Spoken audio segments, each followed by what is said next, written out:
សុស្ដីបងប្អូនទាំងអស់គ្នាឡើយចិត្តចូលឆ្នាំហើយបាទបងប្អូនបង្ហាញបងប្អូននេះមន់ទឹករូបនេះជាប្រភេទរូបញាត់សំឡេងអត់មែនភេទធ្វើលីចាក់ថ្នាំទេនៅធ្វើយូរហើយមួយខែ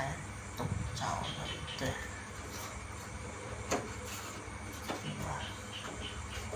ក៏បានចូលទៅសាកមើលរូបញាត់សំឡេង